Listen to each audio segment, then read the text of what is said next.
kanjeng para kubah kang pratala lindu ping 7 sahari umop kang jalanidi gumeluduk guntur ketuk polahing para janma pati ambentusi sirna larut katempuh kang Pancawara goro gagar wigar kang padha goro gereng-gereng gunung geni ginanta lir suka peling bumi genjot gawe kejot temah sirna kang jajalanat gunung guntur suka tutur sapa kang jujur pasti luhur segara kocak tansah anacak candrane lir guyu alakak-alakak ngawruhi isining jagat wis pepak angin ribut riwut nyeblat sekawan gawe suburing taneman Kyai Semar Marsita mring para putra patrape kinala gareng anggung anggandeng Petruk kantong bolong ambebalang bola-bali ngundang Bagong mara tanpa miris temah karya sirnaning kang gara-gara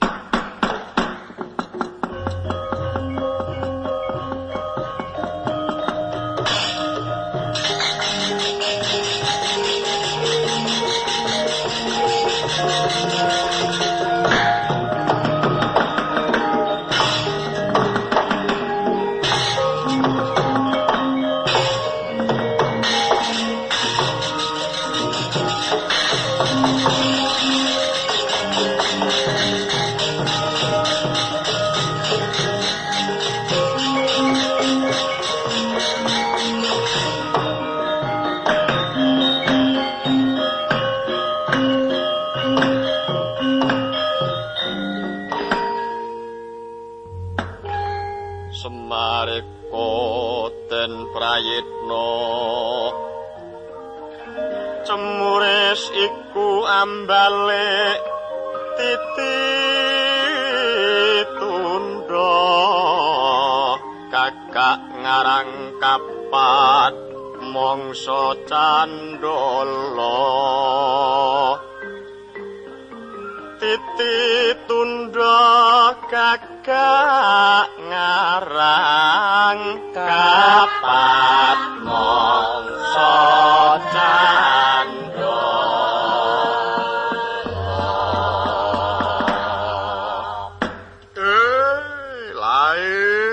lelakonku iki rasaku mandelong delek-delek ora ana kancane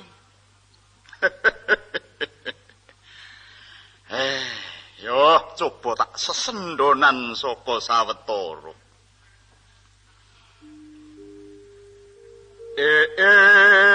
lae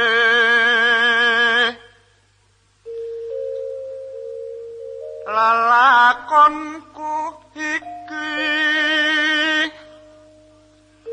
rasaku mandarong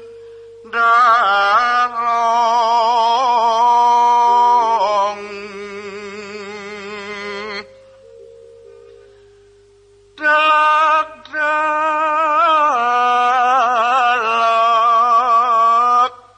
tanpa no kancane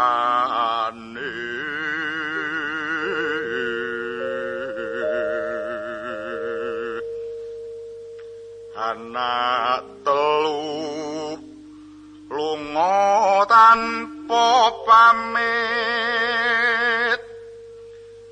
leresi napu angin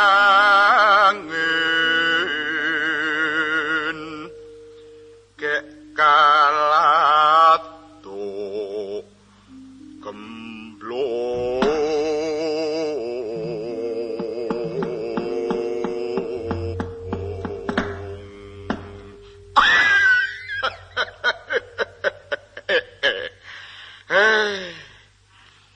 disawang munu.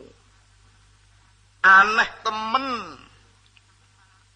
Solah bawaku ijen tanpa ruwang.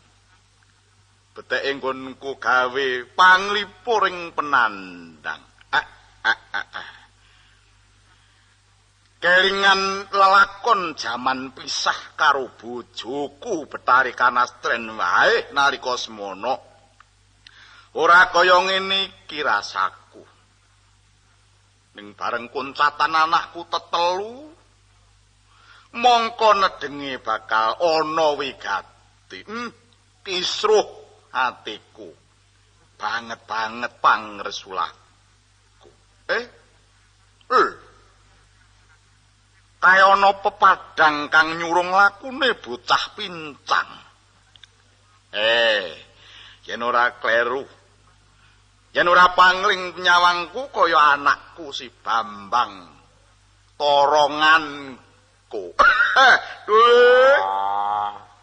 Ora tutuk manggonmu ngrasani. Janji aja nyutuk mata. Bapak karo anak mung tansah ngrasani timbang ngrasani mbok ya luwung nyatur. Padha wae ngrasani karo nyatur. Aku ora ngrasani ora nyatur, Duli. Aku ki nyeluk kowe, aku undang-undang. Duli, Bambang Toronganku caketa ning pengarepanku kene, Duli. Wah, wong tuwa ora genah. Aja nambahi nesuku. Saka omah wis nggawa nesu rong perkara. Sing siji wis bisa ludang. Jalaran saka kleru penampaku. Ewa dene sing siji isih diadi sumpeking atiku. Lah kok kowe nambahi ngrasani karo aku muni Toronganku, ora padha karo madani aku. Lho kok madani kepiye to, Duli? To ki tegese mata. Ro ki tegese kira. Ngan ki tegese tangan. Ko ki tegese ceko. Kowe ki ra padha karo ngelokke tanganku ceko, mataku kira. Wong tuwa ora genah. Lah kuwi rak ya mung nyata to, Duli. Kapananmu. Nyata. Aja gawe pegeling atiku kowe. Aja sok selak karo kasunyatan ya, Duli. Ngene. Kowe iki tak arep-arep. Aku gelik-gelik ijen iki. Kowe kok teko-teko malah ngandhake duwe hawa rong perkara kuwi. Hawa sing endi, Duli? Apa tumon aku ki lagi mulih saka sowan Ndara Janaka teka omahku suwung blong. Iya. Lawange mengo ngablak-ablak, jogane njembrung. Mejane ting pekakrah, pitike padha nglabak. Lah kok bareng teka bojoku tak takoni, enek apa nduk sajakmu kok kesusu? Ngono kok wangsulane bojoku kuwi kula sakniki nyambi. Kula nyambi nglakokke dhuwit. Wah, perempeng bel jojobang mawingo-wingoku mecut padoning geger. Wah. Padoning lati geger kok. Saka pegele kok. Kowe nesu kuwi sabab saka apa? Ora mudeng aku, Duli. Lah mesine wong wedok ki rak genah antrah-antrah nglakokke dhuwit ki rak potang. Mesine banjur ana basa liyane diarani kredit ngono kae. Mongko sediaku ki ra ngono. Dadi kuwi nesu perkara kuwi. Lah iya ta mesine umpama bojoku iki wis kuat ngono. Sing kuat ki kudu ngayomi sing lemah. Lah kok malah arep ngrengges guna kayane tangga teparo. Nek ngono nesumu kuwi bener to, Le. Wis tekaken wae bojomu kuwi. Tekak mati to mo. Aku ki ngewangi kowe kok dadi malah kuwi bolak-balik kepiye. Ning entek-entekane mo. Terus mak brebel roko aku magep-magep. Jere bojoku ki ora nglakokke dhuwit. Bocah kok gampang menmulah malih. Sing tegese potang. Nglakokke dhuwit ki ngwenehi keterangan karo aku. Dhuwit dicekel, digarit-garitke geger kuwi lho, Mo. Dadine tegese bojomu kuwi piye? Buruh ngeroki. Ndang konen rene aku ya kon ngeroki bojomu. Aku ki bab kerok, siji kerok, loro sikut kuwi wis budaya. Mo. Apa to, Le? Lah sing angka loro, hawa sing angka loro. Hawa sing angka loro iya kepiye? Bojoku ki bareng tak takoni, tak dedes. Lah kok terus ngacungke layang nyang aku. Njaluk apa kuwi? Layang kuwi tegese layange sapa? Lah rumangsaku ki apa bojoku ki njaluk pegat krama karo aku.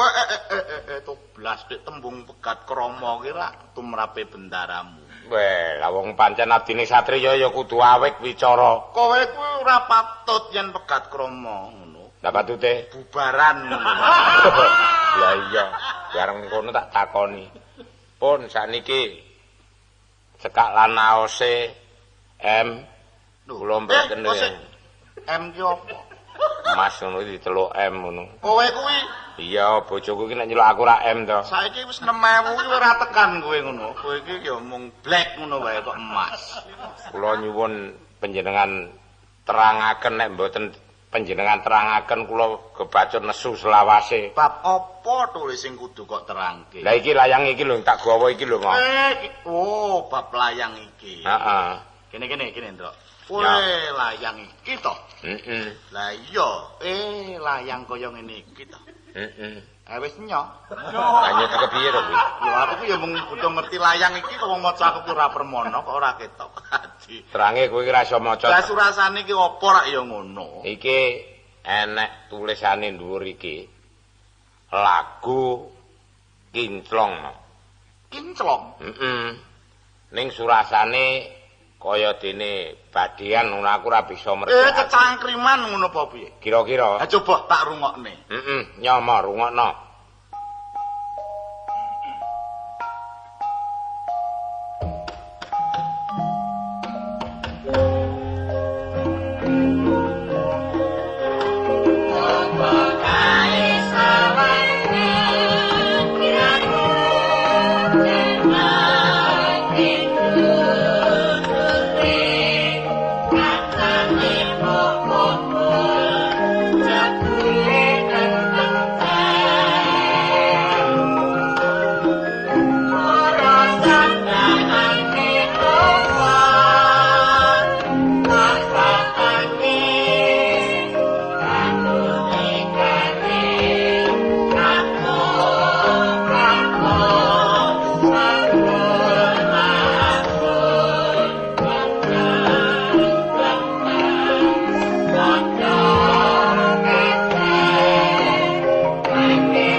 Larase kaya ngono kok dadi perkara antarane kowe karo bojomu. Ki piye to, Lim? Ora iki jenenge ngono jane apa to, Mbok? Lagune iki. Ayo nek miturut jenenge ngono, lagon Kinclong gaya parahyangan to, Lim. Oh, Kinclong. Ayo, kok seje karo Kinclong. Dek aku rungono ya, Mang. Kowe ya iso ning ora kaya ngono apa piye? Lah iya ngono. Piye lagune? Esuk-esuk srengenge wis metu sibu. Nyuwun pamit Kang Putra badhe sinau sibu. Awan-awan srengenge ana tengah simbah. Nyuwun pamit Kang Wayah badhe sekolah simbah. Ngrungokke tembangmu kuwi malah sebah wetengku kuwi. Oh, ayo aja kok tandingke kok dadi titi laras digarap. Oh, digarap. iya. Mung wae mo, surasane iku mau cangkriman mo. Cangkriman. Sing muni ndunduring iki tegese apa? Ndunduring kuwi randune padha garing. Oh. Geblek temen to kowe kuwi. Lah terus sing angka loro tut bul. Kok tut bul kepiye? Wong pok bol kok dadi sesukmu dandakno. Oh, pok bul to. Kapuk mabul ngono. Oh, lah terus teng cer. Nah, teng cer. Tong. Oh, wong teng kok. Oh lah ya, kleru ta aku. Kleru teng cer. Kelenteng padha kecer duli. Kelenteng. Ayo. Waduh, mo. Lho. Aku terus kelingan sing ora-ora. Kok jer nangis wit. Saya ini kok wis nangis pindho ki tak kelegan apane kowe kuwi. Lah kok bareng kowe ngandhake nek kelenteng. Ya. Aku ki terus keloro-loro kelingan matine maratuwaku ketiban klenteng mo. Merending temen nyawane maratuwamu. Kok merending temen ketiban klenteng kowe kok moek kuwi. Iki ya ora mati. Loro wong klenteng sak karung. Syukur dole kowe ora jejer maratuwamu. Oh. Patut mati to yen kowe iki jejer maratuwamu. Iya mau kowe nimbali aku anek apa mau? Seganjil pitungane yen durung ketok sedulurmu Petruk ngono. Oh. Lah terus karepmu wigatine iku ora bakal tak babarke nyang kowe tok. Ning kudu ketunggonan Petruk. Tekane Petruk ana ing pengarepanku tak pasrahke kowe Duli nolo garing. Lah nek ngono kowe nek kene tak golekane Petruk. Iya, aku tak standby ngene iki. Oh. Standby kok. Iya kaya kowe kuwi. Petruk. Apa? Petruk. Apa? Kok diceluk wong tuwa kok ngoso. Apa kowe ora ngerti jenengku Petruk Plingplong? Oh, wong arani Petruk kantong bolong kok plingplong. Nyeluk ya digenepke ngono. Apa jenengku mung Petruk tok apa? Adikku, adikku Petruk. Petruk, sapa meneh? Kantong bolong. Apa meneh? Dublo Jaya. Apa meneh? Suragentila. Karanganmu dhewe kuwi. Ora. Suragentila lek gesan. Oh, adikku adikku. Ngopo? Kowe ditimbali Kanjeng Rama. Gajeke wis suwe to kowe ngabdi piyayi kuwi. Ya iya. Kok babar keceput ora nyerempet karo sing tok dereki ya lho. Lho, cetane piye? Mesine Kang Gareng kerep midanget to upamane Ndara Janaka nimbali Ndara Nangkula. Duh adikku apa yayi? Petruk, lho kok sak kepenake wae iki Petruk. Lah kowe muni ngono ora sak ora-orane kowe iki melu urun jeneng nyang aku, ngerti tegese jenengku. Bisa kowe muni ngono. Kowe ngerti apa? Tegese jenengku. Lah wong jenengmu iki asale ngono Supatra. Kowe iki anake Gandarwa Raja Susena. Lho kok malah kelingan to Kang? Lah ya kelingan ibumu Betari Muiyem. Lah wong Gandarwa iki bangsane Batan Alus. Muiyem iki wong Padang apa iso srawung ngono? Ya lali kok jenenge bojomu. Ibumu. Ibuku. Heeh. Ngapa? Aku timbali kon ngapa? Sajake arep ana wigati. Tumrape kowe aku. Kyai Semar duwe wigati nyang aku lan kowe. Iya. Kowe nalika ditimbali mau gungan apa to, Kang? Aku gungan. Aku tak kon nglagokke lagune bojoku kok. Apa? Lagune Kinclong Gaya Paha. Lulu. Kinclong. Kuyangan sing bener. Ngono kok angel temen lho coba. Iya, anu wis priyangan ngono wae. Aku yang njaluk gungan to. Gungan? Ning ya kudu diwalik laras pelok dhisik. Oh, lah gampang perkara mengko aku maju ning diwalik laras pelok. Aku nyuwun tembang midil gagrak ketoprakan, Kang. Wah lah, ketoprakan. Ah iya, ketoprak anyar apa ketoprak lawas? Lho, ketoprak anyar, yang ketoprak lawas kira. Tabuhane biyen lesung saelengku. Oh, kowe jek apal to? Lho kepiye to upamane ngene ya. Heeh. Lali-lali tatan bisa lali suwe saya kabung tok tang-tung plung tok tang-tung plung. Ning pane plung tang-tung plung. Sapare poblung tok wah bengke-bengke. Lho ora kok betah men kowe kuwi. Golek pangan ora betah kuwi to. Rene iki golek pangan kepiye to? Oh iya, heeh. Sing arep nyemara bojoku. Adalah. Sing ndi? Lho, midhangetno sik. Profil ketemu mburi. Oh iya. Ning sing perlu ngenyamo suarane. Iya. Lho, mandek ana ning swara. Heeh. Ya. Heeh.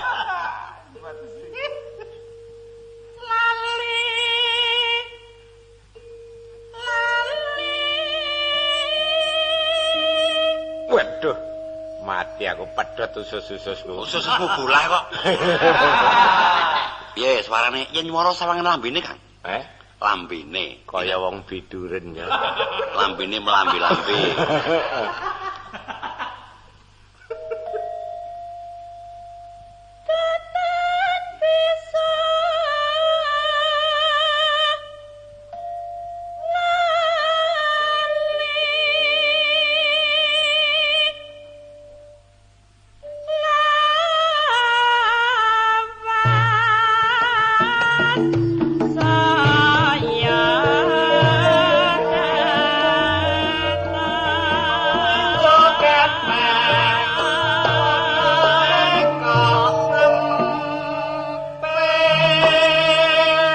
Meninjo gepeng ngono wae kok ngemping entuk dening apa to, Kang? Oleh dene ngemping.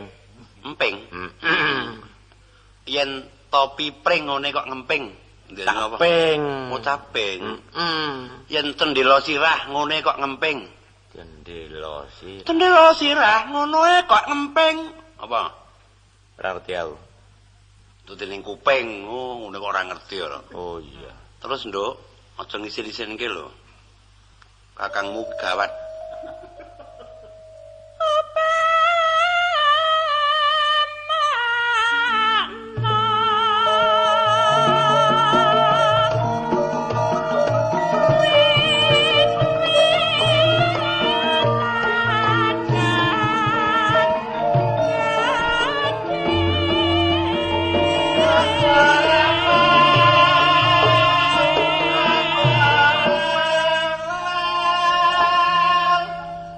Zaman serba maju ya kan. Senggaan kok dikoordinator. Heeh. Mun aja rewel kok kanggo dirigen. Bareng. Sangka pintere sing nyuwara apa sangka kosok baline kuwi? Ayo rampak kok. Ha iya. Terus, Nduk.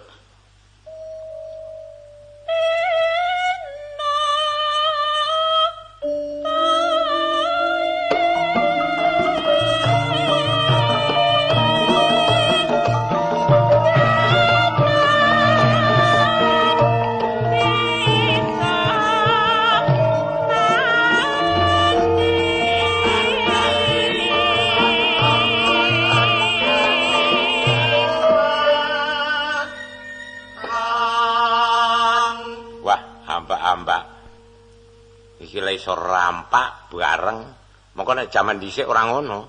Piye? Ngetan bali ngulon tiwasedan ra kelakon.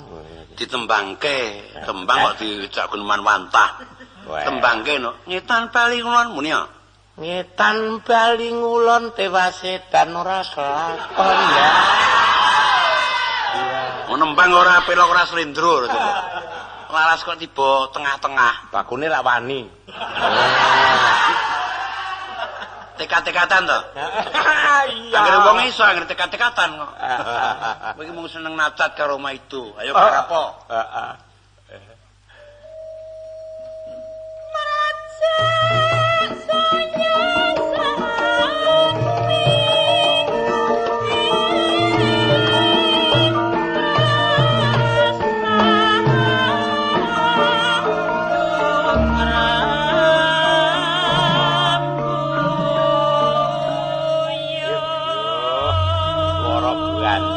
Bayang sabrebetan kaya suarane bojoku. Bojomu ya kaya bojoku iki? Heeh, nek nyuwara mbrabak mbrebes. Lho sebabe? Ngeden kok. Lah wong nyuwara karo ngampet lara. Wong isih mondo-mondo wis nyambut gawe. Bot-bote nuruti kebutuhan manake. Iki mau mijil ya, Kang? Heeh. Durung kembang katese ora ketang mung sagongan, gitu. Kanggo ngringkes wanci yen buka terus digerongi. Digerongi dadi. Wah, dados makates.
Bagong wis rene iki, Kang. Lah iya, jenenge kurang to nek Bagong ora enek iki. Lah iya. On, blokon. Lho. Kok blokon iki to? Lho, Bagong iki ana kutha jenenge kalih blokon. Oh, yen asline pancen Bagong, nang jeneng ana kutha iki jenenge ganti blokon. Lah iya, aja dileh to. On. Gong. Saya dauke. Lha iki mati aku. Sing jeneng swara bening kaya ngene iki. Rene Gong.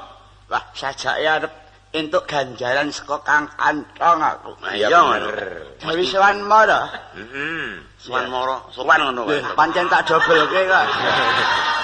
Sowan ki sing basa Mara ki sing ngoko kok. Aku entuk basani malah ameng-ameng nyawa ki. Sababe. Mesti mengku pamrih. Bubar basa apese pitekku ilang loro iki. Iya. Ora kok Kang ora baleni gawean lawas kok. Aku arep sowan ning aku arep njoget sing mleter kae nek perlu arep kiprah. Mula aku nyuwun gending kanggo kiprah lara wudu. Lho, piye to, Pak? Lah ya ora cocok. Lho, kuwi rak ya gending lah lara wudu iki. Lah ya gending nek ora cocok dijogeti.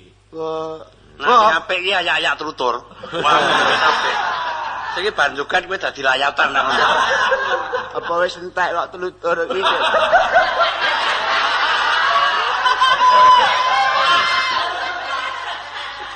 Cacake mepet. Nek ngono ya wis kira-kira anu weh.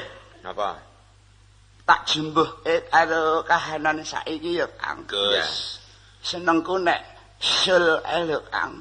Sul apa? Dangdut. Waduh, aku ya cocok kuwi. Aku arep sul, arep dangdut karo nyawang kahanan-kahanan kuwi lho Kang. Oh iya. Coba yo deloken sulku arep nonton sawangan sing edi karo Eni. Kae ngerti ora Kang? Heeh. Apa kuwi jenenge ketipung. Oh iya. Coba. Lah, lek tenan ta. Kae apa Kang Pedro? Nah ya, Dangdut. dangdut. Oh iya. Coba. Coba kali rada kali. Rada jembar aku nek ora jembar sul ora isih lho. Wah, joget ke rada kali. Joget ke bokong iki. Iya. Coba. Iki ya gerak badan kok. Coba. Gerak badan ning mandeg iki lho. Ojo ngesul kae. Rasane bapak iki.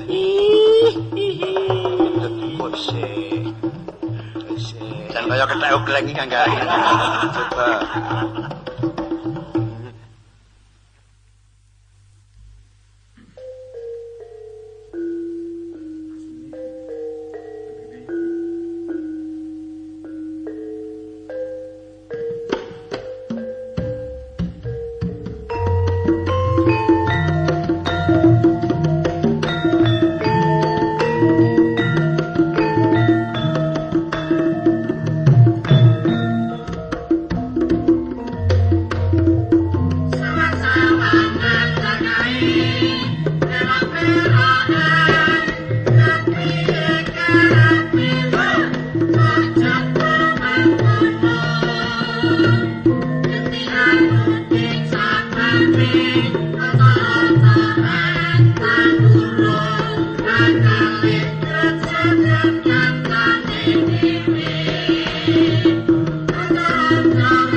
tanpa ngombe, wareg tanpa mangan.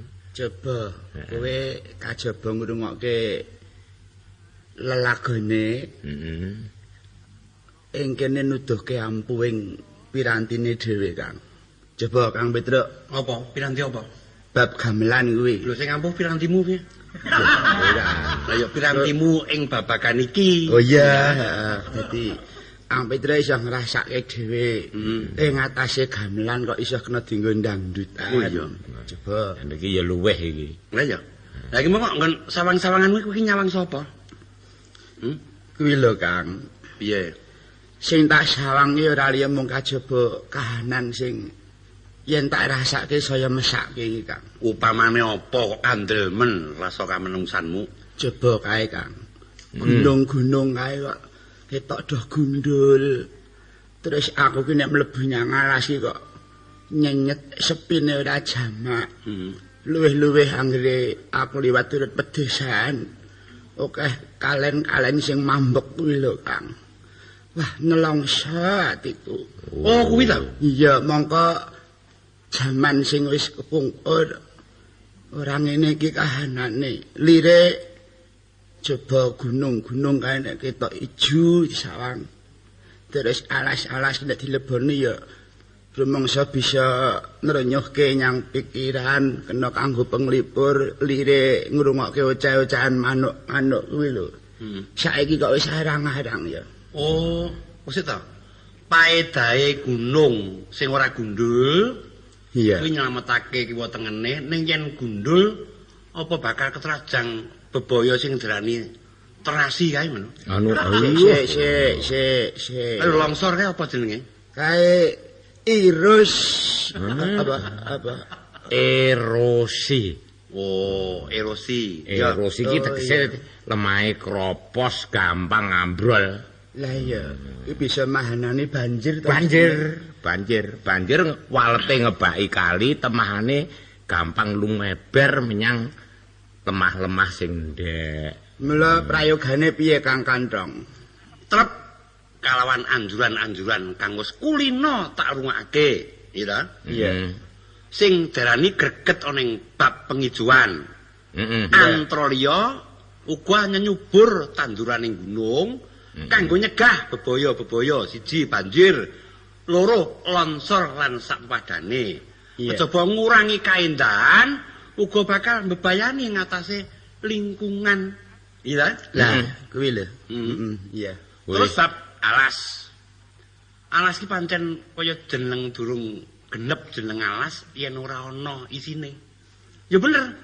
Sing diarani alas mau saka kain kekayu lan kayon kang gedhe-gedhe. Nanging kayu kang semono akahe kang banget paedah mau uga kepengin direngga wujude oceh-ocehan kaya sing tok kandhakake mau. Mula perlu banget dianakke kelestarian ya. Iya. Kelestarian beburon wana kalebu beburon iwene manuk sak pepadane. Lah ya kuwi tembunge saiki apa sing diarani kelestarian hidup lingkungan ngono kae apa piye ya? Oh, iya hidup lingkungan kuwi ngeneki ing kutha. Banjir kuwi ora sarana gundule lemah, kan saka kropose lemah upamane saka trobo-trobone anggone guwak laran sak nggon-nggon bunteti kalen. Lan wajibe wis dianjurake ing papan-papan kutha upamane kudu ditanduri kekayon. Perune kuwi ngilangi sing diarani polusi ngono kae. Ora polusi. Lha apa? Aku nek malah kleru kuwi. Kok kleru piye? Kuwi polusi. Iki benere rak kuwi ta, polusi. Lanyu-lanyu kang garing wong lanyu-lanyu tok kok. Lah ya coba. Lho, Bagong wis ngadhep. Cacahe piro to iki? Cacahe Bagong. Lah miturut kotake. Jajak wis. Wis durung ya, Kang. Lah iya. Bagonge ya 8. Oh, yen kotake 9 ya 9. Wadine yen kotake 9, Bagonge gur 7 ki sing loro digondrol tikus. Sing tak karepake iki sing nglumpuk ana pira bocah iki. Lah ra ngono. Wis Nek 3 ngono kok. Bapak kok tekon sing nglumpuk bocah enek pira ki terus kowe iki rumangsa anak-anak pira? Ayo 3 ta Duli. 3 tegese ora bakal kurang, ora bakal luwih kae unen-unen Semar, Petruk, Gareng, Bagong, aja gandeng bojone wong. Iya, parikan to kuwi. Wo dadi wutuhe anak Semar iki mung 3 ya, Gong? 3. Mbarepe Kang Gareng, angka 2 aku, angka 3 Bagong lah. Bawor bareng kae. Bawor ki rak jenenge Bagong. Oh, jenenge Bagong sing gagrak. Gagrak Banyumas. Cemuris, Cemuris ki Babrak. Dawala, Cirebon. Tualen, Kuwi ngendi kuwi? Semar Bali. Bali. Wis padha ngadep mo anak-anak. Waduh, Gong. Wis ana Apa? Sing toto to. Piye? Sarung sepele tok idak iki biarmu ya. Aku ngerti nek kowe iso tuku salin kok. Wis lemari ku ki obongen wae. Lho iso ngadep ki arep ngopo kowe? Sadurunge nyang keperluan sing arep tak babarake nyang kowe kabeh Wah, Duli. raiku keproh ki mo. Kuwi sik, Pak, aku arep takon. Apa? Kuwi bapak kowe mau nek karo dangdutan mau ya jek pengen ora Lah ya kuwi sing arep tak rembug. Oh, Lah iya. Kowe Tabuhan. padha nyedak rene nganggo meleter joget kaya ngono kuwi nek aku wis ora wawuh Duli.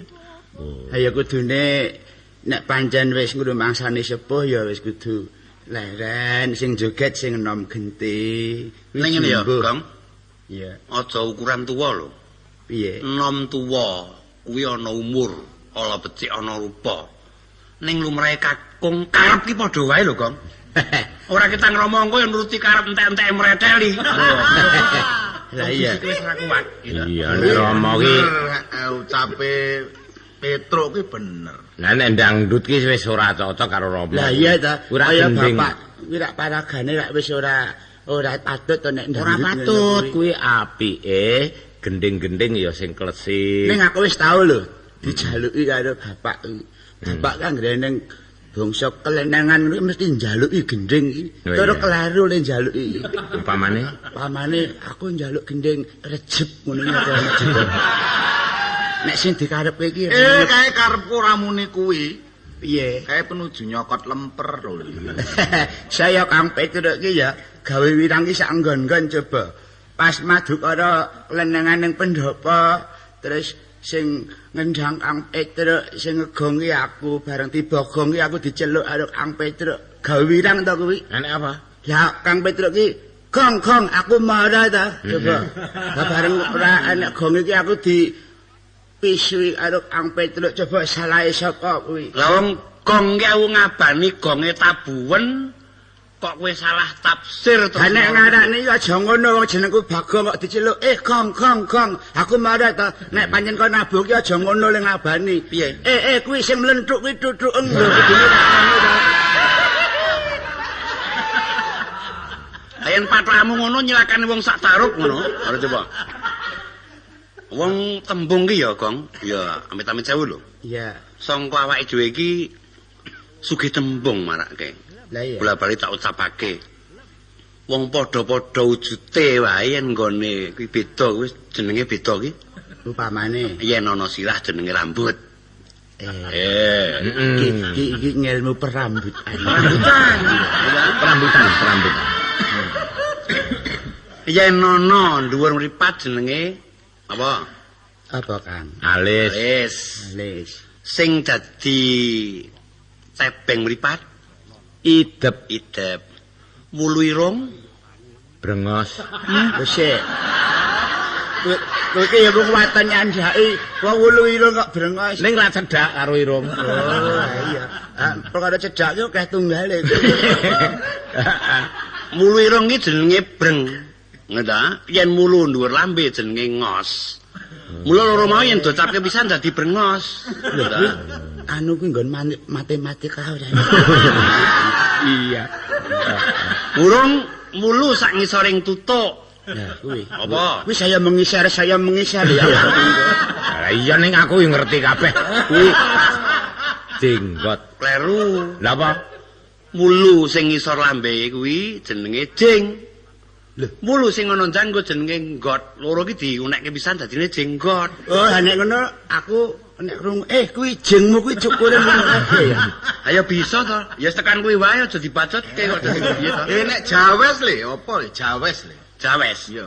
Jawes ki jane wis ketok ngrewes ngono ta. Mula manggone ana cedhak lati wong kulino ngrewes. Beda karo pengertian kuwi. Yen kuwi apa, Mo? Jawes ki kidul pajang. Oh, kuwi ra kampung. Anu saploke golek sinden kecil iki. Iya. Wis Mo, werdang apa? Yo, bali ngenani bab gending olehmu cecuketan mau. Aku pisungsungen gending sing kira-kira cocok karo saliraku lho. Lah, ning tak jaluk aja ngarani jenenge lho, Pak. Kok ndak kleru neh. Ya aku kuwatir. Aku ki wis tau kleru ping pira to, kok malah wis ora kelingan aku ki. Urung ngerti gendenge sok kirim layang ning bake kleru. Coba Kang Kantong kuwi mbok menawa iso nyocoki karo Sinom Parijata wae iki langgananku. Oh. Sinom Parijata artok nggo njogeti Werkudara mlumpat mesti ya. Cocok. Ora kok mung laras. Oh, kanggo sliramu dhewe. Kanggo aku dulu. Larase. Mat-matan. Larase apa larase? Ayo wis kono patuten dhewe kepiye lan sapa sing kudu nindakake supaya makani rasaku dul ya. Aku wis keluwen rasaku. Coba Kang ya melu ngrungokke.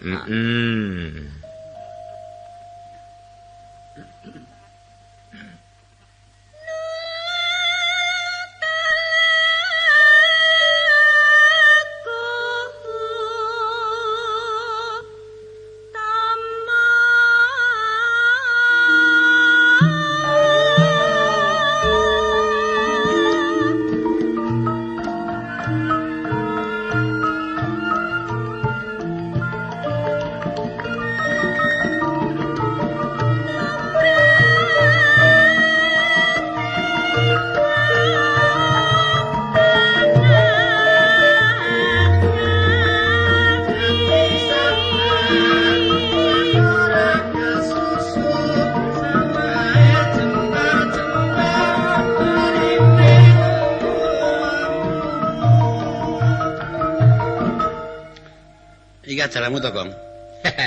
Ya kuwi, ya wis kuwi nek arep ngerti. Ya nglewer ngene iki cengkoke. Jane dhisik ya rada ora nglewer lho ning mbok bareng kumpul karo bapak kok nglewer kamen saiki. Nyembet daging waras.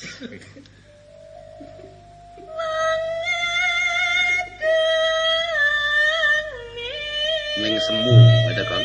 Iya, Semu. terpacak iki mesti karo mesem ya. Heeh.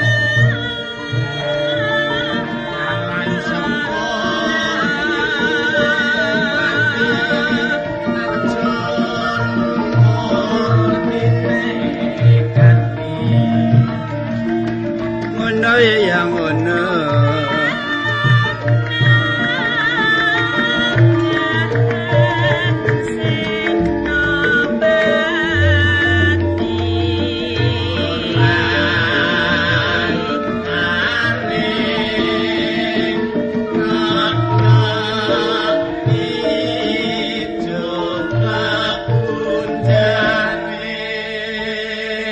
Gong. Apa? Senggaan sing mburi mau wis rada kaprah najan logikane ora gelem gitu. Sing arep tak bahas nggon dalan sepur dilumpati ajur mumur ditekati. Senggaan ngono kuwi genah jiwane sing nyenggake iki. Lah iya. Mongso iku sajake ngono jiwane sing nyenggake iki. Ning Men, ajur kumur-kumur. Ben. Ngene lho Kang, Piye? kabeh iki mung kari manut karo pimpinane ngono kan.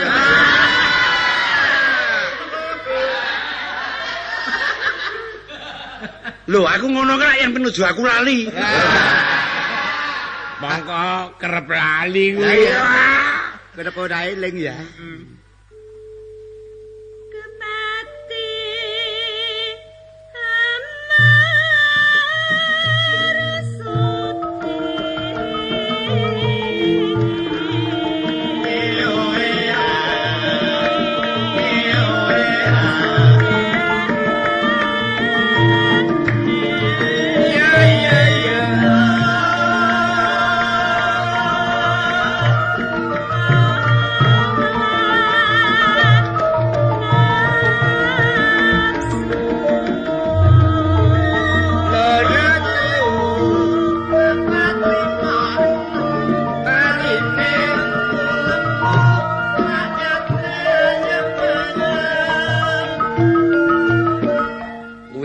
idam-idaman ning wis kasembadan. Iya, Kang. Parine lemu-lemu, rakyate ayem-ayem. Wis bukti kok, gitu. Saiki wis bukti kok, kanthi grengsenging pembangunan iki wis bukti kok. Mung baleni sing ngarep mau lho, aku sing mrecek iki kok. Ora apa? Wis sport dilumpati mau. Kuwi genah lakone sing nyenggaki. Tenang. Wis. Aku biyen ya tau ngono kok, Le. Lah iya. Lho, ya ngono kuwi lho, engko nek kedadean iki mesti pendembung tanding ada pengendang ngono.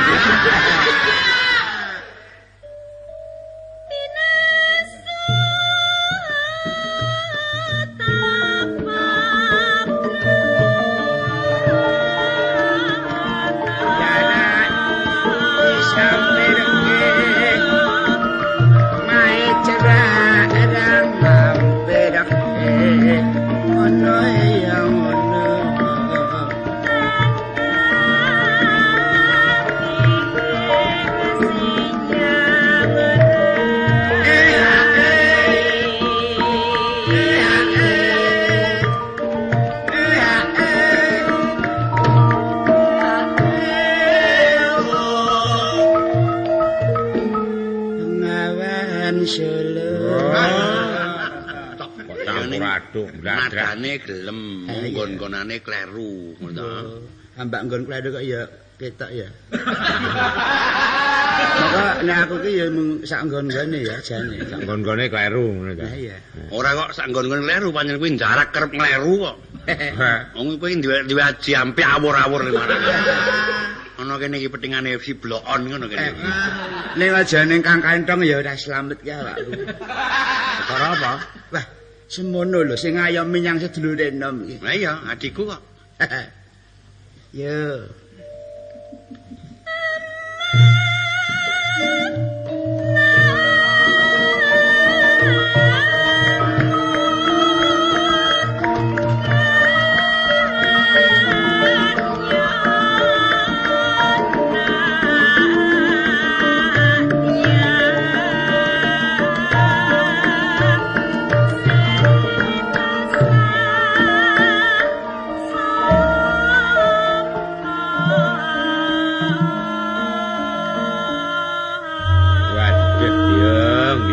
Genah nek ngetokke awake dhewe iki pancen ya ora bakal ninggalke yang budayane dhewe ya. Bener. Coba kuwi mau Bu Sinden wis sinom parijata. Mula aku ki eneng desa ki mesti kon dadi kuwi lho, mester kuwi lho Kang.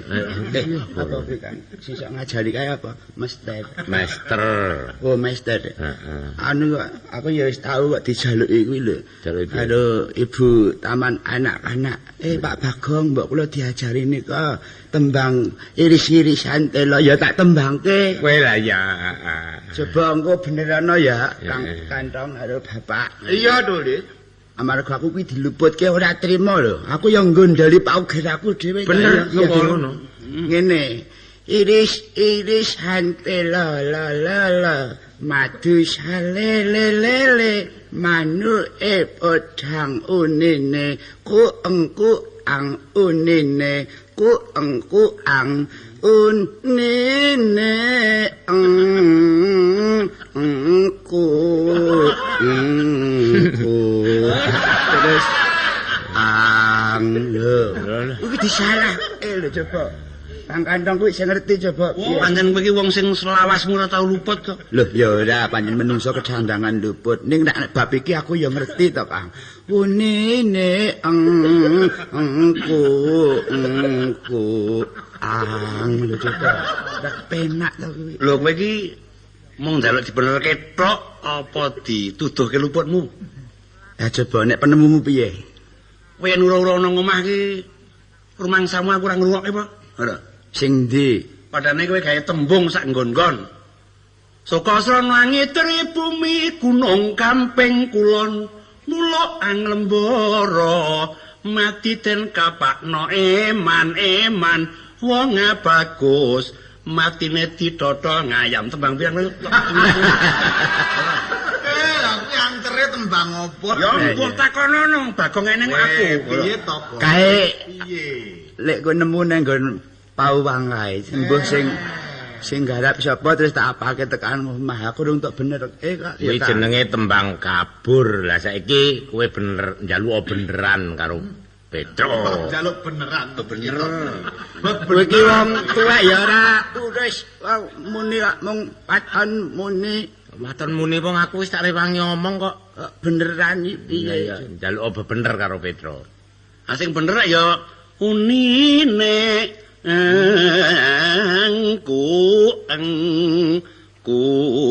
Lah kuwi salah. Sing salah nute kuwi wis genah kuwi. Nutmu apa nute? Apa kok Nute kang kantong wis salah kok. malah ngrepotke wong liya. Nah aku ora unit dibogongku lho kuwi gong. Terus gonge loro kuwi. Nek gonge siji ki mesti wis didol. Dole Petro, apa Mang? tak rungokake pirang-pirang cap iki mau penemumu kok bener. Bener sing ndi? Ayo ngenani babagan tembang-tembang lan sepenunggalane. Anakmu telu kok sing tak benerke aku tok, liyane Mary nang kok. Nyatane kaya ngono to, Dik. Pancen Kang Petro ki nek bangsa tembang mesti nengenke nyang kuwi lho. Kualitas kuwi mestine ngono. Ngerti ora? Kualitas. Kang Gareng ngerti ora? Ngerti. Kang Petro. Ora ngerti aku kaya. Mula ya kudu sing akeh pengalamane ya. Ora ngerti tulis sawetara ning nek sugih pengalaman kuwi kena kanggo merada sethithik. Oh, ini kaitannya karo bab tembang kuwi mau apa ora, Dik? Iya. Lah tegese. Nek tembang tanpa kualitas ya piye Wis ya? adalah. Wah, coba. Matur nuwun Pak Dilek. Iya, sampun. Mula meguru aku. Iya. Kadang-kadang aku ngarang aku kono mung nindak. Aduh. Ya, saiki ngene lho aku wong tuwa diarani gudel nusu kebo ya wis ben. Kualitas lho, Rti. Kang Petro. Wis tok kae mau gudel nusu kebo piye? Sing tidak. Wis bener ngono. Wis bener ngono. Wis bener kuwi anggere gudel nusu kebo. Iya. Iya, anu gudel nusu kebo. Indo kok salah. Sing bener piye? Kebo nusu sapi. Coba ta malah nusu karo wong liya. Bab kualitas. Ya. Bapak. Ngerti. Wah, krungu lagi iki. Waduh, wis mulai anake bodho abeh. Wis, Pomo aku ora mletik pikir aku jeno kualitas ki ya kuali karo tas. Dadi sing kiwa kuwi nyengkiwing kuali, sing tengen ngempit tas. Oh, pindah omah. Iya. Wis to, rong perkara. Pindah omah apa niliki sijine ra. Meneng Kang iki direkam lho. Iya. Dole kantong. Apa mah? Wah, saya cilik saiki suarane. Petro pengging iki. Kene seksana jroning mengke. Ya aku guyu tenan iki kan. Apa mah? Kiblating tembang gegolonganing seni lan budaya kuwi tebane tekan ngendi to coba? Oh, kanane dijudah ta? Ayo, Kaya ana unen-unen menggali mutiara terpendam gitu. Dadi andudah barang kenge diluhung. ngono. Seni budaya tinggalaning para leluhur kita. Pigunane apa to, Le? Ora mung mligi kanggo slimulanan hiburan, aku duwe penemu, muga-muga seni lan kabudayan kita ora mung mligi dadi hiburan, nanging ditingkatake dadi kebutuhan. Lah, pancen nggon ngene iki lho. Iya, iki sing diajak pancen nggon kene iki. Marga ora ngerti to, Mo? Budaya iki tegese piye? Coba.